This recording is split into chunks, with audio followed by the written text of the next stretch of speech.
സിദ്ധുക്കുട്ട, mummy കടയിൽ പോയിട്ട് വരട്ടെ. ആ ശരി അമ്മി. മമ്മി വരുമ്പോ ഒരു ജെല്ലി മുട്ടായി കൂടെ വാങ്ങിച്ചോണ്ടേ. ജെല്ലി മുട്ടായിയാ? അതൊന്നും കഴിച്ചൂടാ മോനൂസേ. സാരമില്ല, മമ്മി വരെ വാങ്ങിച്ചോണ്ട് വരാമേ. മമ്മി മറക്കാതെ വാങ്ങിച്ചോണ്ടരണേ. വാങ്ങിച്ചോണ്ട് വരാടാ. പിന്നെ ഒരു കാര്യം, ആദ്യം ഇപ്പൊ ട്യൂഷൻ കഴിഞ്ഞ് വരും രണ്ടുപേരും കൂടെ ഇവിടെ വേണം മര്യാദക്കിരുന്നോണം. നല്ല കുട്ടിയാണ് കേട്ടല്ലോ. ഓ ശരി അമ്മി. മമ്മി പെട്ടെന്ന് പോയിട്ട് വാ. ഈ മമ്മി വരണില്ലല്ലേ? ഈ മമ്മി എവിടെ പോയി? ഈ മമ്മി ഇപ്പൊ ഓരോന്ന് തോന്നുന്നില്ല. ഹായ്, മമ്മി വരണമെന്ന് തോന്നുന്നു.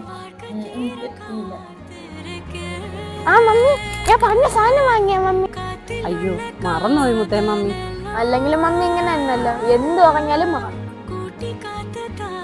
മമ്മി നാളെ മറക്കാതെ വാങ്ങിച്ചോണ്ട് വരണേ. സിദ്ധുക്കുട്ട, മോൻ പറഞ്ഞ സാധനം മമ്മി വാങ്ങിയടാ.